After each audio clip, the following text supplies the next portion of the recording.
إن الحمد لله نحمده ونستعينه ونستغفره ونعوذ بالله من شرور أنفسنا ومن سيئات أعمالنا من يهده الله فلا مضل له ومن يضلل فلا هادي له وأشهد أن لا إله إلا الله وحده لا شريك له وأشهد أن محمدا عبده ورسوله يا أيها الذين آمنوا اتقوا الله حق تقاته ولا تموتن إلا وأنتم مسلمون يا أيها الناس اتقوا ربكم الذي خلقكم من نفس واحدة وخلق منها زوجها وبث منهما رجالا كثيرا ونساء واتقوا الله الذي تساءلون به والأرحام إن الله كان عليكم رقيبا يا أيها الذين آمنوا اتقوا الله وقولوا قولا سديدا يصلح لكم أعمالكم ويغفر لكم ذنوبكم ومن يطع الله ورسوله فقد فاز فوزا عظيما أما بعد إن خير الكلام كلام الله وخير الهدي هدي محمد صلى الله عليه وسلم وإن شر الأمور محدثاتها وكل محدثة بدعة وكل بدعة ضلالة وكل ضلالة في النار أما بعد. Donc on commence aujourd'hui notre cours numéro 9 dans l'explication de Usul al-Sunnah de l'imam Ahmad ibn Hanbal rahimahullah avec les explications et les commentaires de Cheikh Ahmed al-Najmi rahimahullah. Et donc on est arrivé, on a parlé au dernier cours. Le dernier cours qu'on a fait, c'était pendant le séminaire à la mosquée de Taqwa. C'est là qu'on s'est arrêté au cours numéro 8. Et on a commencé à parler de Al-Qadar. On a expliqué les règles, qu'est-ce qui a rapport avec Al-Qadar. Et là maintenant, on est arrivé à une autre partie. Et ça, c'est la suite en fait de ce qu'on a lu au dernier cours par rapport aux questions de Qadar. Et je suis en train de regarder en même temps parce que j'ai ramené le sharh de Cheikh Zayd, rahimahullah. Et il y a aussi un autre sharh, en fait, c'est des fawaid qui ont été tirés des durus de Cheikh Ubayd al-Jabiri dans son sharh de Al-Usul al-Sunnah aussi. Donc des fois il y a des fawaid, peut-être que on ne les trouve pas dans le sharh de Cheikh Ahmed al-Najmi, donc on peut les rajouter dans les paroles de Cheikh Cheikh Ubayd, ou bien les fawaid qui ont été tirés de ses élèves. Donc on va lire ensemble qu'est-ce qui est écrit au sujet du cours d'aujourd'hui. C'est At-Taslimu lima ja'a fil kitab wa sunnah, c'est-à-dire de se soumettre à ce qui est venu dans le livre et dans la sunna. Et le cheikh il dit qawluhu mithlu hadith as-sadiq al-masduq wa mithlu ma kana mithlahu fil qadar ومثل أحاديث الرؤية كلها وإن نبت عن الأسماع واستوحش منها المستمع. يعني إن نبت عن الأسماع أي أعرضت عنها ونفرت منها. نبت عن الأسماع يعني أي أعرضت عنها ونفرت منها. يقول انظر المعجم الوسيط مادة نبأ. Donc on va traduire cette parole, qu'est-ce que ça signifie. Il dit ici ensuite l'imam Ahmad il continue après avoir mentionné qu'est-ce qu'il a expliqué au dernier cours. On a parlé du qadar et qu'il faut se soumettre au texte, même si ton esprit et ton intelligence n'arrivent pas à comprendre la signification du hadith, tu dois te soumettre à qu'est-ce que le messager d'Allah sallallahu alayhi wa sallam a mentionné et savoir que même si ton intelligence ou ton intellect n'arrive pas à l'atteindre ou à cerner la signification, il faut que tu saches que yani, sa signification elle est vraie, elle est réelle, et que tu te soumettes à sa signification, même si tu ne comprends pas, il y a d'autres que toi qui ont compris. Donc retourne aux ulama, retourne à ceux qui ont compris, et puis tu vas voir comment ils l'ont expliqué. Ensuite il dit donc tel que le hadith de As-Sadiq al-Masduq. Le hadith de As-Sadiq al-Masduq, c'est celui que le cheikh il va mentionner après. Il dit وَمَا كَانَ مِثْلُهُ فِي الْقَدَرِ. De même que les autres hadiths qui sont semblables au hadith de celui qu'on dit As-Sadiq al-Masduq. On l'appelle le hadith As-Sadiq al-Masduq. En réalité c'est un hadith qui est très connu, qui est rapporté selon Abdullah ibn Mas'ud radiyallahu anhu, on va le citer. Donc il y a plusieurs hadiths sur le qadar, et des fois les gens, quand ils commencent à étudier ou à entendre des choses sur le qadar, il y en a qui ont une faiblesse de compréhension dans ces questions-là, et donc ils se posent plein de wiswas, plein de choses comme ça, parce qu'ils ne se soumettent pas aux textes tels qu'ils sont révélés, et ils commencent à essayer de poser des questions qui dépassent leur intelligence, comme pourquoi Allah subhanahu wa ta'ala il a prédestiné ça, et pourquoi il a dit ça, ou pourquoi ci et pourquoi ça, et comment Allah subhanahu wa ta'ala est. Non, ces choses-là, comme l'imam Ahmed l'a dit, on n'a pas le droit de demander ce genre de questions-là, hein? Qu'est-ce qu'on doit faire, c'est de se soumettre. Et donc il dit, de même que les hadiths qui ont rapport avec ar-ru'ya, c'est-à-dire qu'on va voir Allah subhanahu wa ta'ala au jour de la résurrection. On va voir Allah subhanahu wa ta'ala au jour de la résurrection. Et dans le paradis, les croyants vont voir Allah subhanahu wa ta'ala. De même que d'autres hadiths, il dit même si il y a des gens qui n'aiment pas entendre ces hadiths-là, hein, même si ces hadiths-là, les gens ils sont surpris de les entendre ou choqués de les entendre, il dit même si les gens s'enfuient de ces hadiths ou bien ils se détournent de ce genre de hadiths, il faut qu'ils se soumettent à ce qui a été révélé et mentionné dans les hadiths. Et donc le cheikh Ahmed al-Najmi il dit وقوله مثل حديث الصادق المصدوق أي حديث ابن مسعود رضي الله عنه حدثنا رسول الله صلى الله عليه وسلم وهو الصادق المصدوق إن العبد يجمع خلقه في بطن أمه 40 يوما نطفة ثم يكون علقة مثل ذلك ثم يكون مضغة مثل ذلك ثم يرسل إليه الملك فينفخ فيه الروح فيكتب رزقه وعمله وأجله وشقي أو سعيد. Ça c'est le hadith. Le hadith est rapporté par Al-Bukhari et Muslim. C'est le hadith qu'on dit, on l'appelle souvent hadith As-Sadiq al-Masduq. C'est-à-dire As-Sadiq, celui qui est véridique, Al-Masduq, celui à qui on fait confiance, celui à qui on a confiance. Et le hadith est rapporté par Abdullah ibn Mas'ud. Son nom c'est Abu Abdurrahman. Abdullah ibn Mas'ud al-Hudhali. Il fait partie des premiers parmi ceux qui ont cru à l'islam. Il a fait la hijra al-Oula. Il a fait la première hijra vers Al-Habasha en Éthiopie. Et il a de nombreux mérites parmi les Sahaba. Et lorsque c'était le khilafa de Omar ibn al-Khattab radiyallahu anhu, Omar ibn al-Khattab l'a désigné comme amir de la ville de Koufa. Il est mort en l'an 32 de la Hijra. Et il était parmi les grands, parmi les Sahaba, parmi les ulama, et parmi ceux qui connaissaient le mieux le Coran.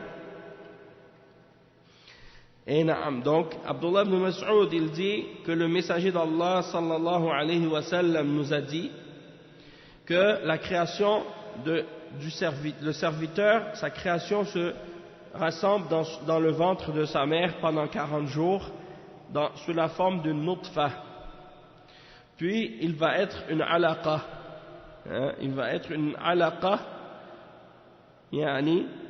pendant un nombre égal de jours, c'est-à-dire pendant 40 jours. Puis il sera une mudra pendant 40 jours. Et al-nutfa, les ulama ils disent c'est comme un caillot de sang, puis après une alaqa, quelque chose qui s'accroche, puis al-mudra, hein, c'est comme comment ils expliquent, quelque chose qui est comme oui, comme quelque chose qui a été mâché, hein, et après il dit wa yursalu ilayhi al-malak, on envoie l'ange, hein, par la suite vers, hein, le fœtus, et l'âme est soufflée. L'âme de ce fœtus est soufflée par l'ange, hein, donc il devient en vie. Après 40, 3 fois 40, ça fait 120. Hein? Après 120 jours, ça devient un être vivant.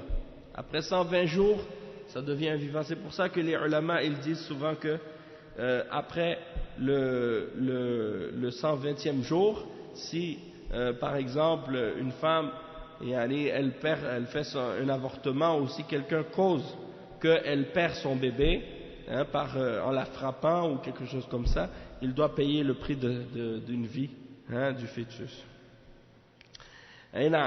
Et après ces 120 jours, l'ange il souffle l'âme dans ce fœtus, et on écrit son risque, c'est-à-dire sa subsistance, son action, qu'est-ce qu'il va faire, et son terme, quand est-ce qu'il va mourir, et on écrit également est-ce qu'il sera heureux ou malheureux.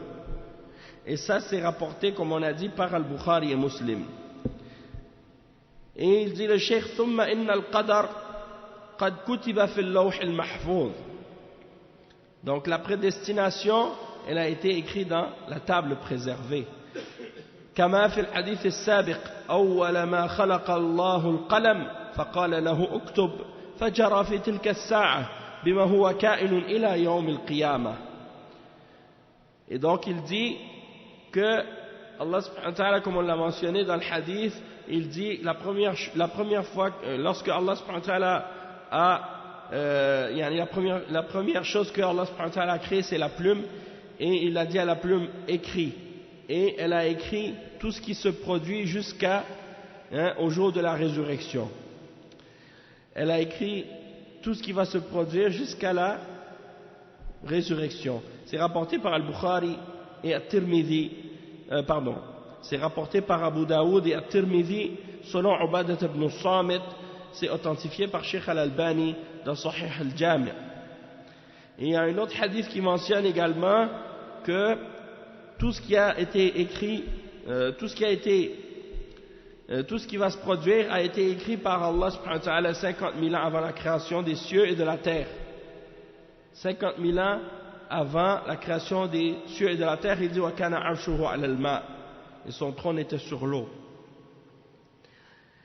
Naam, on a cité ce hadith-là au dernier coup. On a mentionné au dernier coup les règles qui ont rapport avec la foi en Al-Qadar, et on a mentionné qu'il y a 4 points, et on va juste les répéter juste pour que ça soit plus frais à notre esprit. Le premier point parmi les points qui ont rapport avec la foi en Al-Qadar, c'est-à-dire que si quelqu'un il a pas ces 4 points-là, il n'a pas cru en Al-Qadar comme il faut. Sa foi en Al-Qadar ne sera pas valable tant qu'il n'aura pas cru en ces 4 choses. La première chose, c'est Al-Ilm, que Allah subhanahu wa ta'ala a la science de toutes choses. Il connaît l'avenir et le passé et le présent. Il sait ce qui s'est produit et ce qui ne s'est pas produit. Et si une chose s'était produite, comment elle se serait produite? Et comme le prophète sallallahu alayhi wa sallam il a mentionné dans de nombreux hadiths, et comme Allah il le dit lui-même dans plusieurs versets, wa huwa bikulli shay'in alim. Allah subhanahu wa ta'ala il connaît toutes choses. Donc ça c'est la science d'Allah subhanahu wa ta'ala. Il sait toutes choses à l'avance, hein, éternellement. Deuxième chose, parmi les choses fondamentales qu'il faut croire pour avoir une foi correcte en Al-Qadar, il faut croire qu'il y a Al-Kitaba, c'est-à-dire que Allah subhanahu wa ta'ala a tout écrit. Tout ce qui va se produire jusqu'à la fin des temps, ça a été déjà écrit, 50 000 ans avant la création des cieux et de la terre. Allah subhanahu wa ta'ala, il le mentionne même dans plusieurs versets dans le Coran. Inna dhalika fi kitab. وما أصابكم من مصيبة في الأرض ولا في أنفسكم إلا في كتاب من قبل أن نبرأها إن ذلك على الله يسير لكي لا تأسى على ما فاتكم ولا تفرحوا بما أتاكم. Pourquoi? Pour pas que tu sois triste ou tu sois déçu ou tu désespères pour quelque chose que tu n'as pas eu, ou bien que tu ne te réjouisses pas trop non plus exagérément pour qu'est-ce qu'il t'a donné. Donc ça c'est des exemples par rapport à la foi en Al-Qadar. لكي لا تأسوا أنا ماذا قلت؟ عفوا أنا ممكن أخطأت. نعم لكي لا تأسوا على ما فاتكم ولا تفرحوا بما آتاكم. إذا أخطأت صححني لا تستحي. بارك الله فيك. Si je me trompe, tu dois me corriger. Si vous m'entendez que je dis quelque chose qui n'est pas correct, des fois ça se peut que je sois un peu distrait quelquefois, puis si vous voyez que je dis quelque chose d'incorrect, vous devez me corriger. Après le cheikh il dit le cheikh il dit donc on a dit la deuxième chose c'est al-kitaba. La troisième chose on a dit al-mashi'a. La troisième chose qui fait partie des fondements ou des bases pour croire correctement en al-qadar, c'est al-mashi'a, c'est-à-dire que tout ce qui se produit dans l'univers c'est par la volonté d'Allah. Il n'y a rien qui sort de la volonté d'Allah, et tout ce qui se produit, que ce soit bien ou mal, ou qu'est-ce qui nous paraît comme étant bien, ou qu'est-ce qui nous paraît comme étant mal, c'est par la volonté d'Allah que ça se produit seulement. Il n'y a rien qui sort de la volonté d'Allah subhanahu wa ta'ala, que ce soit la foi ou la mécréance, le shirk ou al-tawhid, ou al-iman ou al-kufr, ou bien les péchés et les désobéissances, ou bien les tremblements de terre et les ouragans et les tornades, les raz-de-marée, les tsunamis, peu importe qu'est-ce qui se passe, les guerres, tout ce qui se passe dans l'univers, sans exception, il n'y a rien qui sort de la volonté d'Allah. Même quand il y a une pluie, s'il y a une goutte d'eau qui tombe, c'est par la volonté d'Allah. S'il y a une feuille qui tombe d'un arbre, c'est par la volonté d'Allah et par sa puissance. Il n'y a rien qui sort de ça. Allah subhanahu wa ta'ala contrôle chaque atome dans cet univers, et il n'y en a pas un de ces atomes qui peut avancer, bouger ou rester immobile, excepté par la permission et la volonté d'Allah subhanahu wa ta'ala. Mais en même temps aussi, il faut comprendre, il faut savoir que Allah subhanahu wa ta'ala, il permet à des choses de se produire dans sa création, même s'il ne les aime pas. Même s'il ne les aime pas, par sa sagesse. Par sa sagesse, il a voulu qu'il y ait des choses qui se produisent dans sa création qu'il n'aime pas. Et la raison pourquoi il permet à ces choses d'exister, c'est pour une sagesse, c'est-à-dire pour un grand bien. Peut-être que certaines personnes peuvent le connaître, certaines personnes peuvent l'ignorer, c'est-à-dire ignorer la sagesse, mais alhamdulillah, il y a toujours quelque chose derrière qui est bon, derrière ce que Allah subhanahu wa ta'ala a voulu et prédestiné. Et en même temps, Allah subhanahu wa ta'ala, il nous fait connaître ce qu'il aime et ce qu'il n'aime pas par sa révélation. Par sa révélation, il nous fait savoir ce qu'il aime et il nous fait savoir ce qu'il n'aime pas. Le cheikh il dit ensuite, wa alaykum salam wa rahmatullah. Donc le frère, le cheikh il mentionne le quatrième point aussi, comme on l'a lu au dernier cours, le quatrième point parmi les points qui ont rapport avec le qadar, c'est la question de al-khalq, la création. C'est-à-dire que tout ce qui existe c'est créé par Allah, il n'y a pas plusieurs créateurs. Il n'y a pas un créateur du bien puis un créateur du mal, comme chez les Majus par exemple, ou bien comme certaines personnes qui s'imaginent que chaque personne crée lui-même son avenir, ou crée lui-même qu'est-ce qui lui arrive, et qu'il n'y a personne qui a prédestiné quoi que ce soit, comme ceux qui nient la prédestination, ceux qui nient le qadar. Non, c'est Allah subhanahu wa ta'ala qui a tout créé, et que ce soit bien et que ce soit mal. Donc ça c'est les 4 points: al-ilm, al-kitaba, al-mashi'a, wal-khalq. C'est les 4 choses. Ensuite le cheikh dit: Wallahu subhanahu wa ta'ala yaqul inna kulla shay'in khalaqnahu biqadar faqad kataba Allahu fil lawh al-mahfuz maqadir kulli shay' قبل أن يخلق السماوات والأرض حتى العجز والكيس وما إلى ذلك فيجب علينا أن نؤمن بذلك. Donc le cheikh il dit que Allah subhanahu wa ta'ala il mentionne dans surat Al-Qamar le verset 49, et Allah subhanahu wa ta'ala il dit: et nous avons créé certes chaque chose dans une juste mesure, nous avons créé chaque chose dans une juste mesure, c'est-à-dire biqadar. Et Allah subhanahu wa ta'ala il a écrit dans la table préservée, c'est-à-dire la table sur laquelle il a écrit toute la prédestination et tout ce qu'il va y avoir jusqu'à la fin des temps, il a écrit toute la destinée de chaque chose avant d'avoir créé les cieux et la terre, même al-ajzu wal-kays. Et al-ajzu ما معناه هو ترك ما يجب فعله بالتسويف وهو عام في أمور الدنيا والدين والكيس هو النشاط والحذق بالأمور. نعم. يعني le cheikh il explique que tout a été écrit par Allah subhanahu wa ta'ala 50 000 ans avant la création des cieux et de la terre. Même al-ajz wal-kays. Al-ajz, c'est le fait de délaisser quelque chose par paresse ou par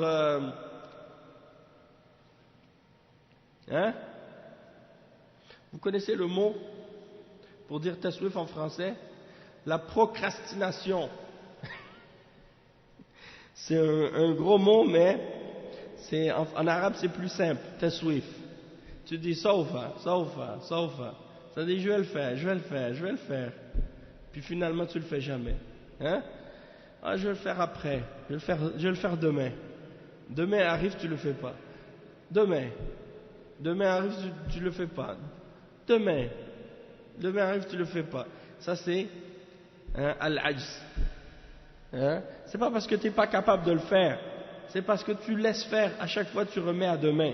Tu remets à plus tard. C'est ce qu'on appelle al-ajz. Et ça c'est une maladie ça, à notre époque.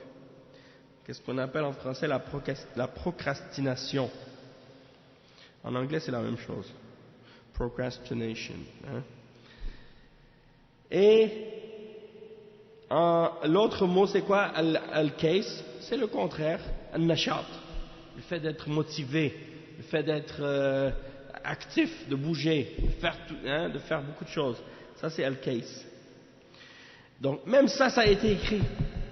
Il y a des gens, ils souffrent de ça, ils te suivent. Ils pensent qu'ils ont du sihr ou des choses comme ça.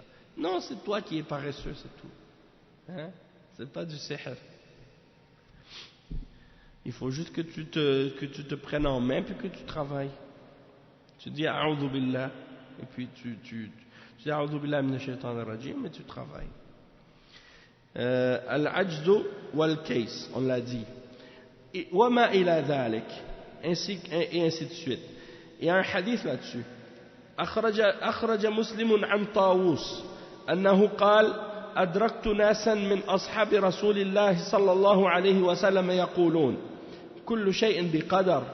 قال سمعت عبد الله بن عمر يقول قال رسول الله صلى الله عليه وسلم كل شيء بقدر حتى العجز والكيس ومعناه أن العجز قد قدر عجزه والكيس قدر كيسه. Naam. Donc c'est un hadith rapporté par l'imam Muslim selon Taous, un grand parmi les tabi'in. Il dit: j'ai rencontré des gens parmi les compagnons du messager d'Allah sallallahu alayhi wa sallam qui disaient toute chose est par le qadar, toute chose a été prédestinée.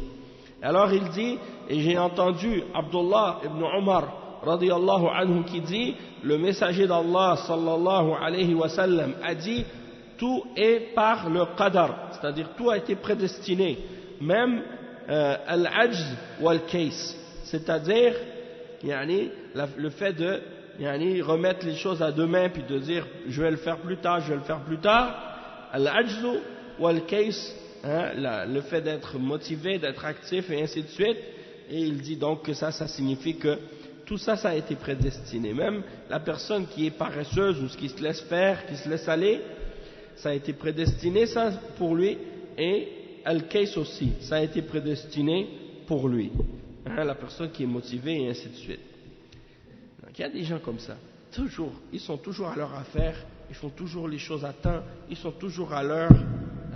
Des fois on dit mais ça masha'Allah, comment ils font?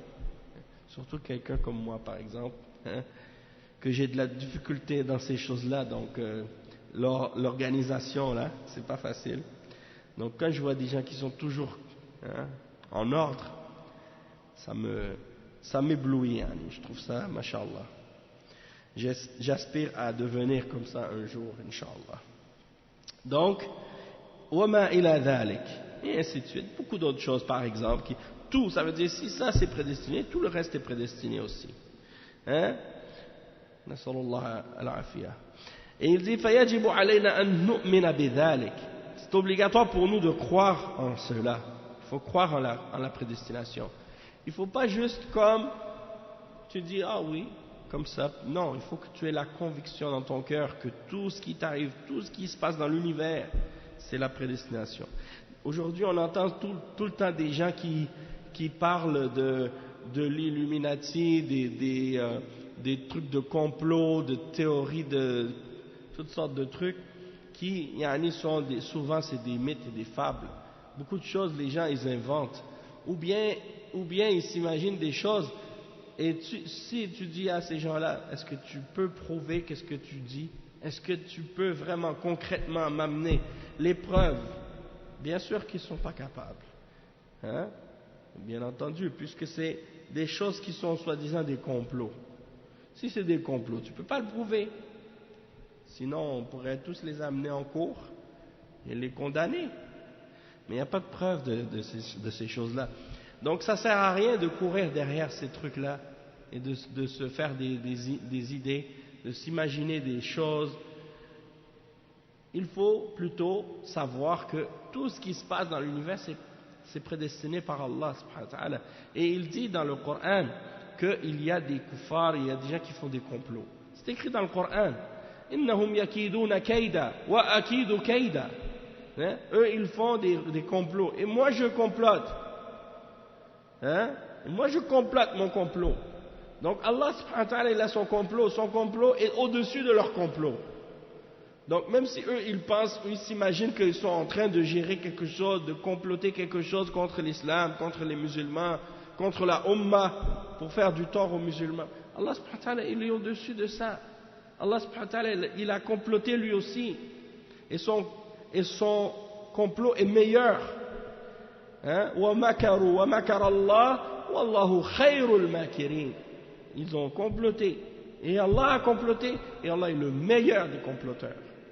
Donc s'ils pensent qu'ils vont faire quelque chose, ça ne sert à rien contre Allah. Wala yahiqul makru sayyi'u illa bi ahlihi.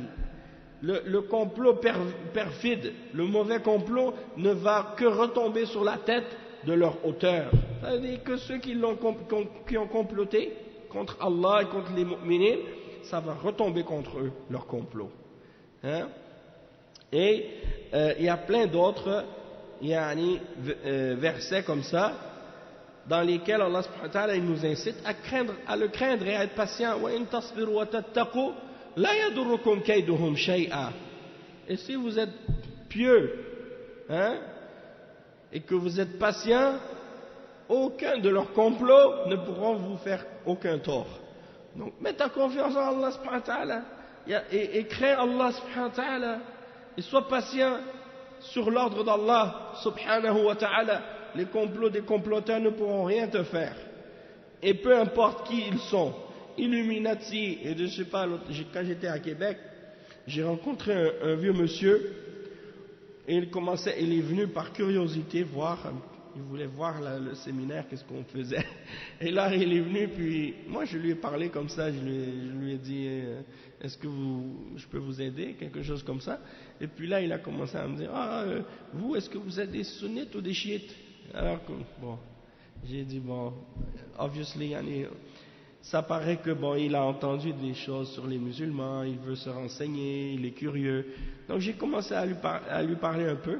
Puis là, il m'a sorti plein de théories, de complots, il m'a nommé des noms de personnes, des groupes qui se réunissent une fois par année, c'est des milliardaires, et il dit c'est eux qui contrôlent ci, qui contrôlent ça, et ils font ci, ils font ça. Et en tout cas, à la fin, finalement, je me demande si peut-être qu'il était un peu fou, je ne sais pas, Allahu A'lam, mais c'est pour dire qu'il y a des gens qui pensent comme ça, ils sont obsédés par ces trucs-là, et ils pensent même que ces gens-là contrôlent le monde, mais non, c'est Allah qui contrôle le monde, c'est pas des juifs qui contrôlent le monde, c'est pas des gens cachés comme ça, des comploteurs qui contrôlent le monde, c'est Allah subhanahu wa ta'ala qui contrôle le monde, et eux ils peuvent bien essayer de faire du tort aux musulmans, mais comme quand on fait ce que Allah nous ordonne de faire et qu'on est patient sur l'ordre d'Allah, qu'on se réunit autour de la vérité, qu'on s'accroche à la sunna, qu'on suit la compréhension des pieux prédécesseurs, qu'on s'accroche et qu'on reste ferme autour de nos dirigeants, il n'y a aucun de leurs complots qui peut nous faire quoi que ce soit. S'ils réussissent à faire quelque chose contre les musulmans, c'est parce qu'on a désobéi à Allah, c'est parce qu'on n'a pas respecté l'ordre d'Allah. Donc il faut revenir à la sunna du prophète sallallahu alayhi wa sallam, à la voix de ses sahaba. Regardez eux, est-ce qu'ils s'inquiétaient de quoi que ce soit des complots des kuffars? Non, ils faisaient ce que Allah ordonne et ils suivaient le chemin d'Allah subhanahu wa ta'ala. Allah subhanahu wa ta'ala leur a ouvert la dunya, il leur a donné tout. Donc c'est ça qu'il faut regarder. Et le cheikh il dit ensuite, il dit وقد ورد أن الملائكة الكرام الكاتبين يكونون مع العباد يكتبون كل شيء منهم ثم يعرجون إلى السماء وينظرون في اللوح المحفوظ فيجدون ما كتبوا مطابقا لما كتب عليهم أو لهم في اللوح المحفوظ وتعرض تلك الكتب على الله عز وجل يوم الاثنين ويومه الخميس فيمحو الله عز وجل منها ما لا ثواب فيه ولا عقاب كأنزل الرحل وهات القدح واسقني ماء وما إلى ذلك والله تعالى وقال الله تعالى يمحو الله ما يشاء ويثبت وعنده أم الكتاب. نعم. Donc le cheikh il dit, il a été mentionné que les anges, les nobles anges, les anges sont les scribes nobles qui écrivent les œuvres des hommes. Ils écrivent tout ce que les hommes font et tout ce que les hommes disent. Puis ils s'élèvent vers les cieux et ils regardent dans l'Lawh al-Mahfouz et ils trouvent ce qui a été écrit en accord avec ce qu'ils ont écrit pour ou contre les serviteurs dans le Lawh al-Mahfouz. Puis on présente ces livres à Allah le lundi et le jeudi. Et Allah subhanahu wa ta'ala, il efface ce qui n'a ni punition ni récompense dedans. Parmi les paroles qui font partie des paroles qui sont neutres ou qui font pas partie des choses importantes, comme par exemple descends de telle chose, ou bien donne le contenant ou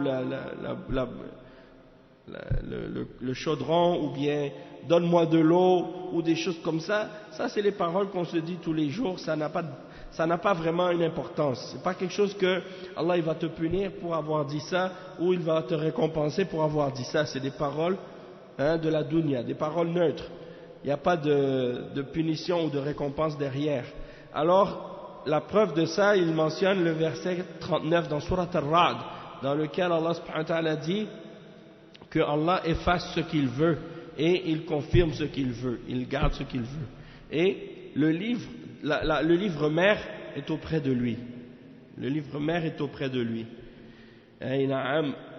Et donc, le cheikh il mentionne ensuite, il dit وهذا يسمى التقدير الأزلي ثم التقدير العمري وهو الذي في حديث ابن مسعود المتقدم وبعد ذلك التقدير الحولي وهو الذي يكون في ليلة القدر ثم تكتب الملائكة ما يجري في هذا الحول على العباد أو منهم وهو يعد تنفيذا لما في التقدير الأزلي ثم التقدير اليومي وهو الذي يحصل من العباد في يومهم ذلك فتكتبه الملائكة وهو أيضا يعد تنفيذا للتقدير الأزلي.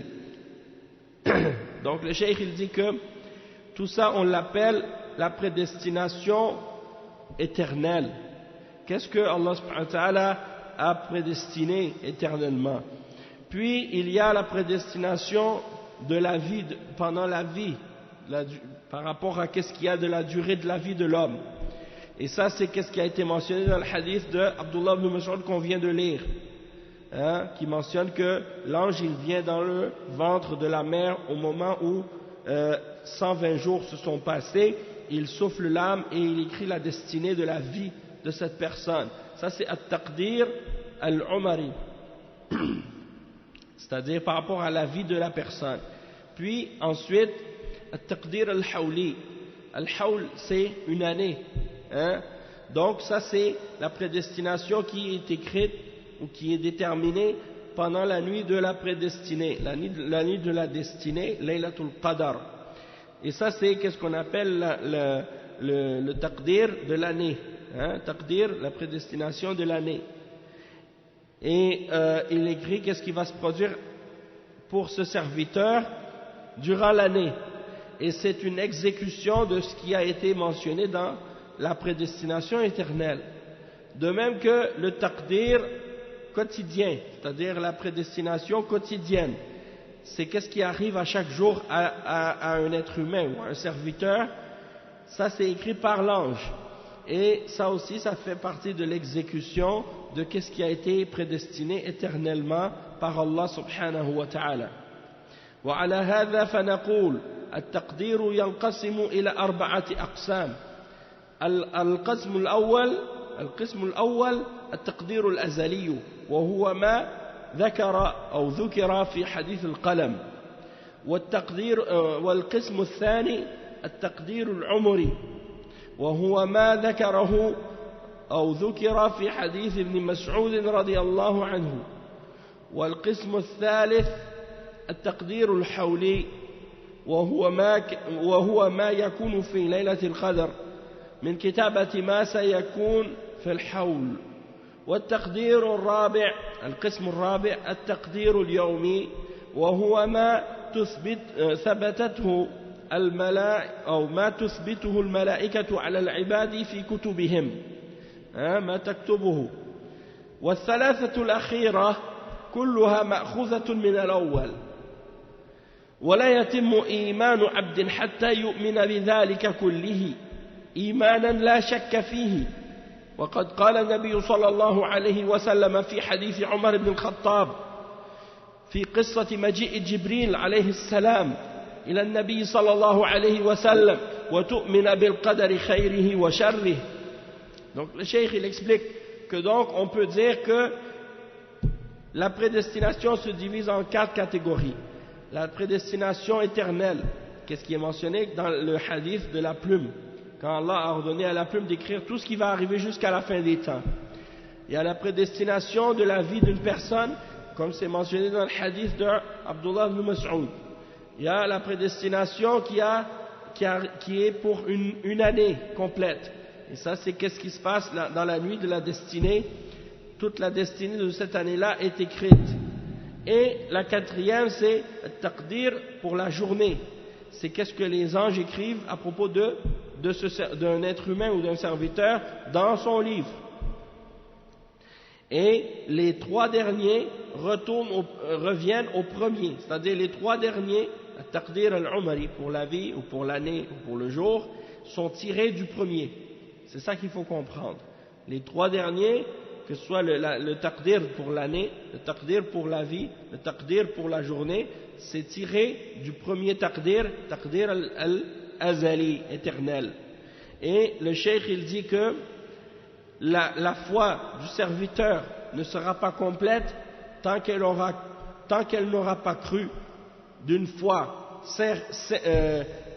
certaine et avec conviction, sans aucun doute, en tout ce qu'on a mentionné. Et il dit que le prophète sallallahu alayhi wa sallam, il a mentionné dans le hadith de Omar ibn al-Khattab, dans l'histoire de Jibril, lorsque Jibril est venu le voir, il a dit, quand il a posé la question à propos de la foi, qu'est-ce que c'est la foi? À la fin, il a dit wa tu'mina bil qadari khayrihi wa sharrihi. C'est-à-dire, tu dois croire en la prédestination, qu'est-ce qui a été prédestiné de bien ou qu'est-ce qui a été prédestiné de mal. Et ça, c'est rapporté dans le hadith célèbre par l'imam Muslim, al-Bukhari et Muslim. Et l'imam Ibn Battah, il mentionne à ce sujet dans son livre Al-Ibana, et le cheikh il a mentionné ça dans les notes de bas de page, en fait un résumé sur qu'est-ce qu'on a dit au sujet des différents taqdir. Donc on va juste passer parce que étant donné qu'on a déjà lu quelque chose à ce sujet-là. Naam. Le premier c'est oui, général, éternel. Le deuxième c'est la vie d'une personne, al-umari, naam, la durée de la vie d'une personne. L'autre c'est l'année, pour l'année, et l'autre c'est pour la journée. Naam. Ça fait 4 en tout. Naam. Donc ça c'est des points intéressants à comprendre. Ensuite, qu'est-ce qu'il dit l'imam Ahmad? Il continue dans son livre où il explique sa aqida, qui est la aqida de Ahl al-Sunnah, la aqida des salaf, usul al-Sunnah, les fondements de la Sunnah. Il dit al-kalamu fil qadar wa ar-ru'ya, al-kalamu fil qadari wa ar-ru'yati wal Qur'an makruhun wa manhiyun anhu. C'est-à-dire de parler sur le qadar ou sur la ru'ya ou sur le Coran, c'est détestable et c'est interdit. On va voir qu'est-ce que ça veut dire en détail. وإنما عليه الإيمان بها وأن لا يرد منها حرفا واحدا وغيرها من الأحاديث المأثورات عن الثقات وأن لا يخاصم أحدا ولا يناذره ولا يتعلم الجدال فإن الكلام في القدر والرؤية والقرآن وغيرها من السنن مكروه ومنهي عنه لا يكون صاحبه وإن أصاب بكلامه السنة من أهل السنة حتى يدع الجدال ويسلم ويؤمن بالآثار. Donc qu'est-ce qu'il dit l'imam Ahmad? Il dit donc qu'il faut seulement croire en ces textes et ces hadiths. Et on ne doit même pas en rejeter une seule lettre. Et d'autres également parmi les hadiths qui ont été rapportés de la part des rapporteurs qui sont fiables et dignes de confiance.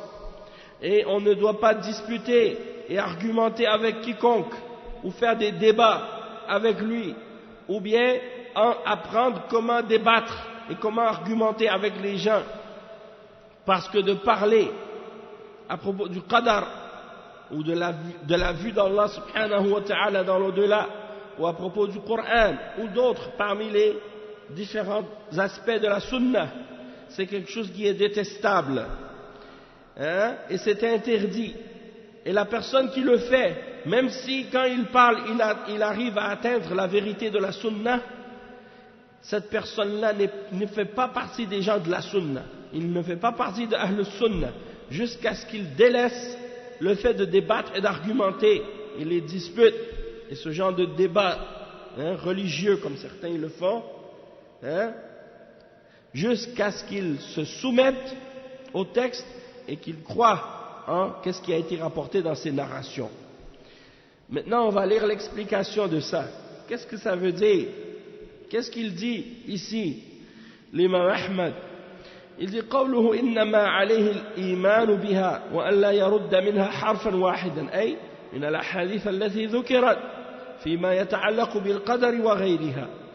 C'est-à-dire, il ne doit pas en rejeter une seule lettre, il doit croire en ces textes, c'est-à-dire tous les hadiths qui parlent de la prédestination ou qui parlent à des choses qui sont reliées à la question de la prédestination et d'autres. وقد نهي عن الجدال في القدر وذلك لأن القدر سر من الأسرار التي اختص الله بها لا يعلم ما فيه إلا الله فلا يجوز لنا الانتقاد ولا الاعتراض ولا الجدال في هذه الأمور لأن الجدال فيها لا يؤدي إلى نتيجة بل ربما تكون نتيجته حصول الشكوك للعبد فيجب أن تعلم أن الواجب عليك أيها العبد ترك المناظرة في القدر والمجادلة فيه ذلك لمصلحتك فإنك إن سمعت الشبه التي يلقيها المبتدع ربما دخل بعضها في قلبك واستقر فيه فتصبح شاكا بعد أن كنت متيقنا وبعد أن كنت مؤمنا فالله الله في نفسك حاول تجنب هذه الأمور لأن هذه مزالق مهلكة أو مهلكة لمن وقع فيها.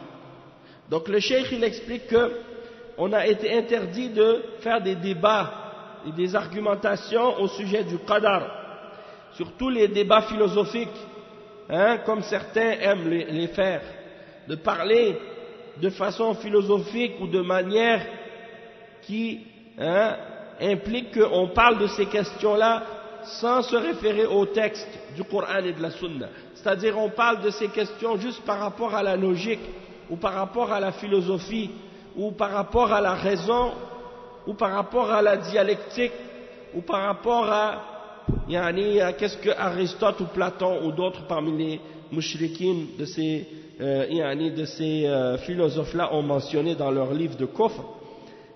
Certains ils aiment perdre leur temps à discuter sur des choses qu'ils ne connaissent pas, sur des choses qui font partie du ghaib. Et le cheikh il dit ces choses-là qui ont rapport avec le qadar, c'est parmi les mystères d'Allah, des choses que Allah subhanahu wa ta'ala des choses dont Allah subhanahu wa ta'ala a gardé la science pour lui et que personne ne connaît à propos de ces choses-là excepté Allah. Il n'est donc pas permis de rentrer dans ces sujets, commencer à faire des critiques, commencer à faire des objections, commencer à vouloir débattre. Dans ces questions, tu veux disputer avec les gens, débattre, faire des dialogues, des disputes, des échanges. Il y en a des gens comme ça, ils passent leur journée sur des forums, sur Internet, sur Facebook, ou bien sur Twitter, ou bien d'autres moyens de communication, et ils font quoi? Disputer, argumenter. Et la plupart du temps, ils se basent sur autre chose que sur la science, et ils se basent sur des idées qu'ils ont, ou des philosophies, ou qu'est-ce que les kuffars ont dit, ou qu'est-ce qu'ils pensent, et peut-être même qu'ils disent des paroles de kufr et ils ne le savent même pas. Et c'est ça le résultat de vouloir toujours débattre et argumenter avec les gens. Et il y en a parmi les juhal, parmi ces égarés, parmi les mubtadi'a, parmi les gens de bid'a qui viennent et qui disent viens si tu es fort, viens débattre avec moi, je vais te montrer que moi je suis plus fort que toi. Il veut montrer sa supériorité intellectuelle, il veut montrer qu'il est intelligent, il veut montrer qu'il est fort, qu'il est capable de te réfuter ou des choses de ce genre. Mais est-ce qu'il est capable de réfuter l'imam Ahmad? Est-ce qu'il est capable de réfuter l'imam Al-Bukhari?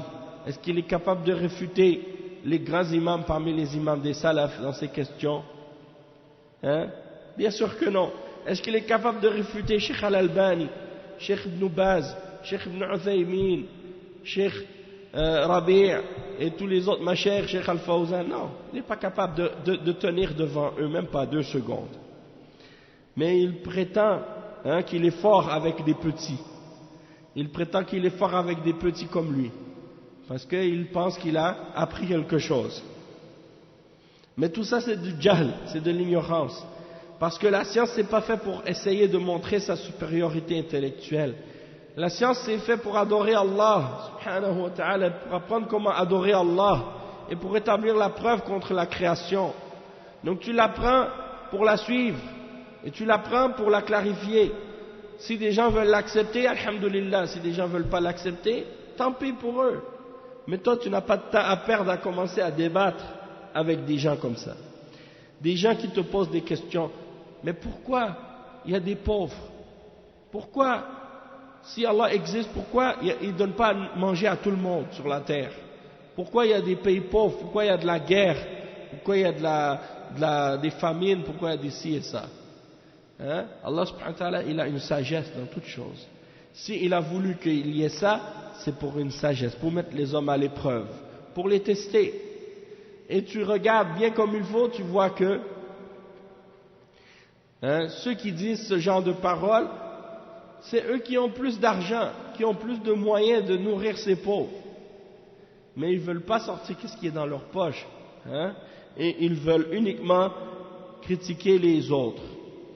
Et tu regardes même dans le Coran, et il y a un bon verset dans Surat Yasin, dans lequel Allah subhanahu wa ta'ala, il parle de cette catégorie de personnes qui demandent des questions comme ça à propos de la pauvreté et qui disent mais pourquoi il y a des pauvres et pourquoi il y a ci et ça?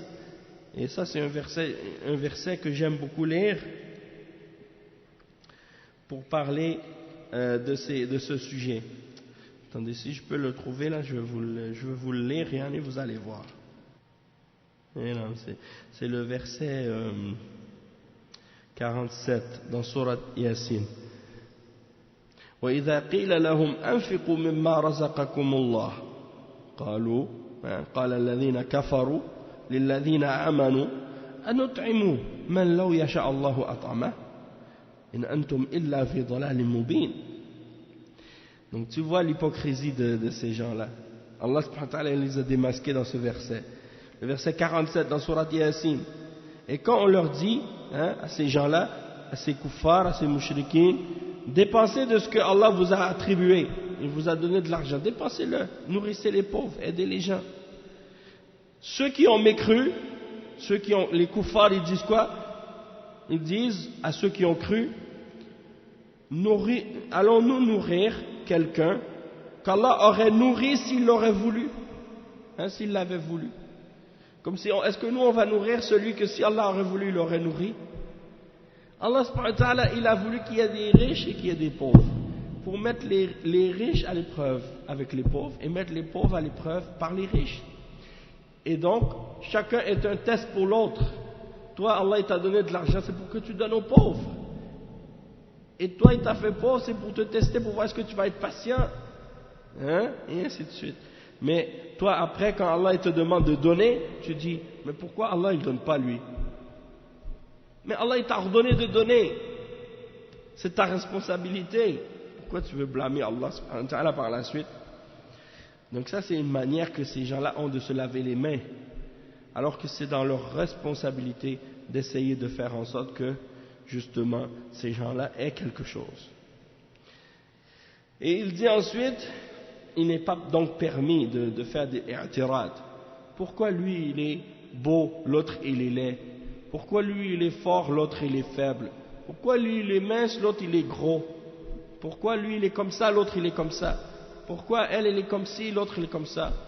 Allah subhanahu wa ta'ala, il nous a créés différents, il nous a créés comme ça. Tout ça c'est pour nous mettre à l'épreuve et nous tester. Et voir est-ce qu'on va être patient, est-ce qu'on va se respecter les uns les autres, malgré qu'on n'est pas pareil. Hein? Ou bien on va se dénigrer les uns les autres, se penser meilleur parce qu'on est de telle façon ou de telle chose. Est-ce qu'on va être orgueilleux, arrogant, fier, hein? Ou bien est-ce qu'on va être modeste, et est-ce qu'on va être humble et généreux, ou bien est-ce qu'on va être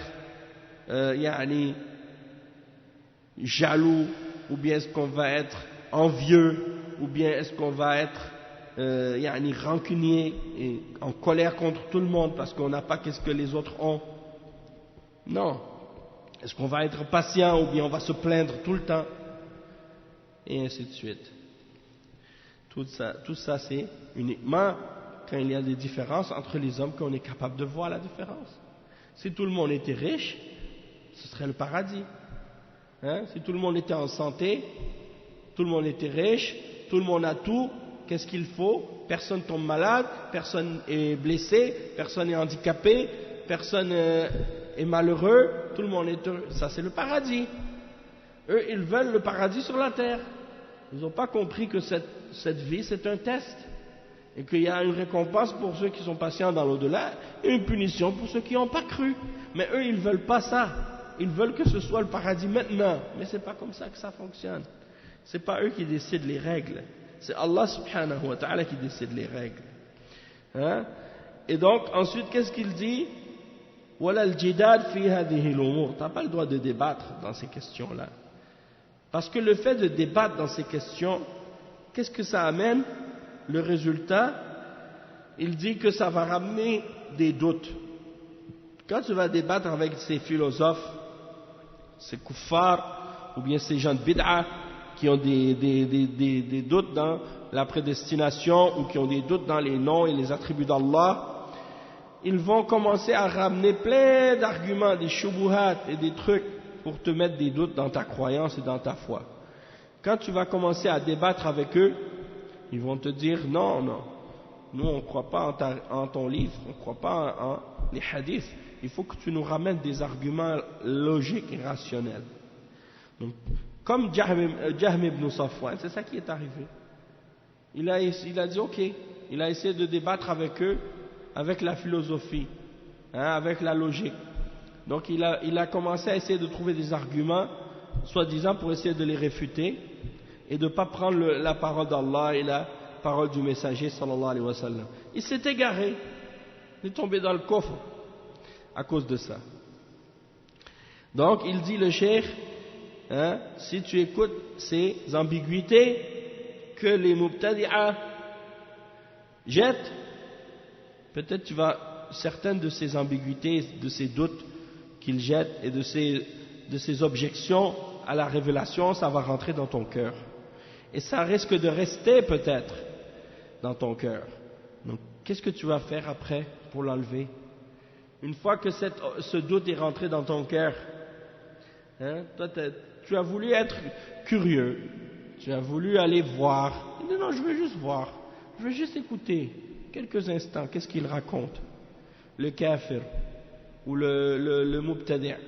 Je vais aller sur son site, je vais juste écouter 2 minutes, voir qu'est-ce qu'il dit, pour voir ses arguments, pour voir qu'est-ce qu'il raconte. Je veux comprendre c'est quoi ses arguments. Pourquoi tu as des doutes dans le Coran et la Sunna? Tu n'es pas convaincu que qu'est-ce que Allah dit c'est la vérité, qu'est-ce que le messager sallallahu alayhi wa sallam a dit c'est la vérité, ça ne te suffit pas. Il faut que tu ailles vérifier qu'est-ce que le mubtadi' est en train de raconter dans son truc, pour vérifier si qu'est-ce que tu as c'est correct. A'udhu billah. Après tu vas écouter 2 minutes, ces 2 minutes-là ça suffit maintenant. Il t'a capté, il t'a captivé. En 2 minutes, il a attiré ta curiosité. Maintenant, le 2 minutes est devenu 10 minutes. Et le 10 minutes est devenu une demi-heure. Et la demi-heure est devenue 1 heure. Finalement, après, tu commences à écouter 2, 3, 4, 5, 6. Ça y est. Là, les shubuhat rentrent les unes après les autres maintenant. Et après, là, tu ne sais plus comment faire. Tu dis, mais il faut que j'appelle tel cheikh, il faut que j'appelle tel cheikh pour qu'il me clarifie comment faire pour répondre à ces gens-là. Mais pourquoi tu es rentré là en premier lieu? Pourquoi tu es allé écouter en premier lieu? Tu étais en paix. Tu étais en paix, tu étais en sécurité dans ta foi, dans ta paix, dans ton âme. Là, tu es allé ouvrir tes oreilles et ton cœur à toutes sortes de choses et des ambiguïtés. Ces ambiguïtés-là, pour les comprendre et pour savoir comment les réfuter, ça prend des années d'études. Des années d'études des textes et de la religion que toi, tu n'as pas. Tu n'as pas pris le temps déjà avant de connaître ta religion en profondeur. Tu t'es limité à connaître la religion de façon superficielle et tu t'es écarté des ulama, tu n'as pas cherché la science. Maintenant, là tu vas écouter des gens de bid'a qui te jettent des shubuhat, tu es perdu, tu ne sais plus comment répondre. Là, des réponses, des shubuhat qu'ils te jettent, ça te prend peut-être 20 ans d'études pour être capable de les réfuter. Tu vois que c'est une phrase, le gars il te dit une phrase, ça te met des doutes ou bien ça vient te bouleverser. Après tu es troublé, tu ne sais plus quoi penser à propos de cette question-là. Pourquoi? Parce que tu ne comprends pas l'islam depuis ses fondements, tu n'as pas les bases de la religion, de la croyance. Donc là tu es troublé maintenant, tu dis mais comment on fait pour répondre à ça? Ça prend du ilm. Ibn Taymiyyah, Cheikh l'Islam, Ibn Taymiyyah, il n'a pas commencé à chercher la science en lisant les livres des gens de bid'a et les livres des philosophes. Il a lu ça après qu'il était déjà un alim, après qu'il était déjà Cheikh l'Islam. Il a fini d'étudier le fiqh, le aqidah, le fiqh, le tafsir, usul, qawa'id, lugha. Il était imam, il était déjà un imam dans la science. Il avait maîtrisé toutes les sciences dans tous les domaines. Il était une référence dans la science dans toutes les questions. Après, il a étudié ces questions-là, ces différentes idéologies, ces différentes sectes, ces différentes philosophies. Il les a étudiées pas pour chercher une guidance, il les a étudiées pour les réfuter. Contrairement à Al-Ghazali. Al-Ghazali, c'était un homme troublé, un homme plein de doutes. Il cherchait quelque chose pour s'accrocher. Il est allé chez les philosophes, il est allé chez les soufis, il est allé chez les gens de Kalam. Il cherchait quelque chose. Il était pas stable dans sa croyance, dans sa compréhension de l'islam. Cheikh l'Islam Ibn Taymiyyah, c'est le contraire. Cheikh l'Islam Ibn Taymiyyah était déjà établi ferme dans sa science et dans sa foi et dans sa croyance sur la voie des salafs. Il a étudié ces choses, pas pour apprendre, pour comprendre ces choses-là dans le but de les suivre ou pour chercher de la guidance de la part de ces choses-là. Au contraire, il les a étudiées uniquement pour les réfuter. Parce que tu ne peux pas réfuter quelque chose sans le connaître. Mais avant ça, il faut avoir du ilm. C'est pour ça qu'il y a des égarés comme celui qui se fait appeler Ahmad ibn Islam bin Ahmad ou Ahmad bin Islam, un gars qui fait des vidéos sur YouTube là, comme ça. Comment ça? C'est un des copains de Bajrafil et compagnie. Eh bien, subhanallah, il parle, il dit, nous on n'a pas peur. On peut discuter, on peut lire vos livres, on peut faire ci et ça. Pourquoi vous avez peur? Ce n'est pas une question de peur, c'est une question de ilm. Si tu n'as pas le niveau pour être capable de réfuter des gens, pour être capable de comprendre l'égarement qu'il y a dans leurs propos, rentre pas dans ces choses-là. Apprends tes bases, apprends ta religion comme il faut. Et lorsque tu comprendras bien ta religion, après tu pourras les réfuter facilement. Mais quand ce n'est pas le cas, reste loin de ces choses-là. Et pense pas, ça y est, moi je suis intelligent, je suis fort, j'ai pas peur de m'égarer. Des imams, les grands salafs, eux, ils mettaient leurs doigts dans leurs oreilles quand les muqtadi'a venaient leur parler. Ils disaient, je veux juste te lire un verset du Coran. Ils disaient, non, je veux pas que tu me lises un verset. Juste un hadith, non, je veux même pas que tu me lises la moitié d'un hadith. Tu te lèves ou je me lève, je veux rien savoir de toi. Et en même temps, c'était pour les humilier, pour dire que j'ai rien à faire avec toi. J'ai rien à gagner avec toi, j'ai rien à perdre avec toi. Pourquoi je vais perdre mon temps à te parler? Ça ne sert à rien. Ma religion, je la connais, je l'ai déjà trouvée. La vérité, je l'ai déjà. Pourquoi je vais aller perdre mon temps à parler avec toi? Pour que tu me mettes des doutes? Pour que tu viennes me faire douter en ce que je connais déjà? Non. Les salafs, ils savent que c'est inutile de faire ça.